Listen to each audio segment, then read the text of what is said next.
Is it going? Okay, so I'm working on a 2014 Fiat 500. The model is a POP. It's a 1.4 liter engine, and I'm actually just putting it back together from the head up. Put a new head gasket on it, new gaskets and things, and the Fiat dealership had thought that that it had jumped the timing belt and that the valves had run into the piston heads, and we took it apart. There was nothing wrong with it.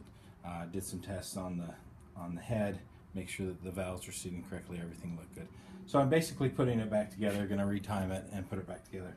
I had the tappets out, and come over here and get a shot in here of the tappets. These are the tappets that follow the tops of the valves. This is the exhaust side over here, and you can see they've got a little play. This one doesn't have much. This one has a little bit more. That one has a little bit more. That one's rock solid. That one's perfect. This one's perfect. This one's a little bit spongy, but not too bad. And that one's a little bit spongy. But I found a trick that I think I can fill the tappets back up with oil, since they're oil-filled tappets. I'm just going to take this one out. I found that's the easiest way, is just to use a magnet. Pull the tappet off.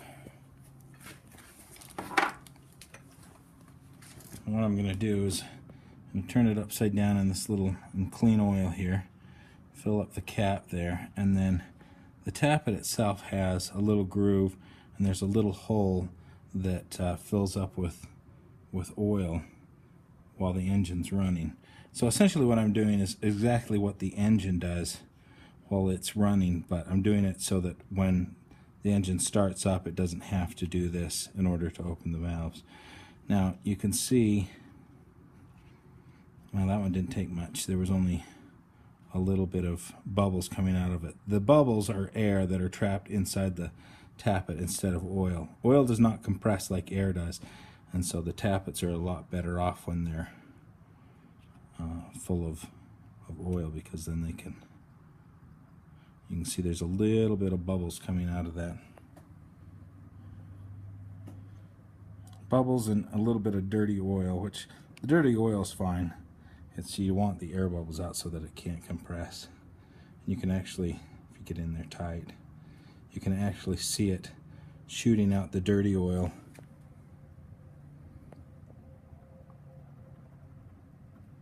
And then it's going to suck in clean oil. I just want to make sure that all the air is out of that tappet. So pull it out, make sure I don't have crap on it.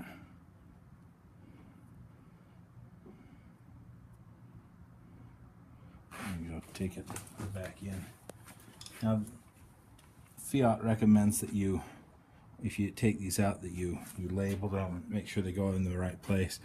When I took the camshaft housing off, they fell out the bottom. They didn't fall out the bottom, but they just dropped out and were sitting on top of the valves, and so so I don't know where they go. I talked to another mechanic, and he said that they should be fine wherever they go. I've done it to most of these. They're all a little bit spongy. I need to do that one right there.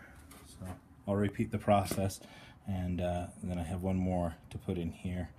This engine has a single overhead cam that rides right there, of course, and then this little thing over on this side is I can't remember what they call it. I've got it written down somewhere. Anyway, the cam pushes it from this side, and this little follower right here, and this whole thing is oil actuated. Instead of the cam pushing followers down, the oil is actually pushing followers down. So it's a little bit different. I don't have a lot of experience with that kind of system. So that one, the engine has to just fill up with oil itself. Okay, just turn it off.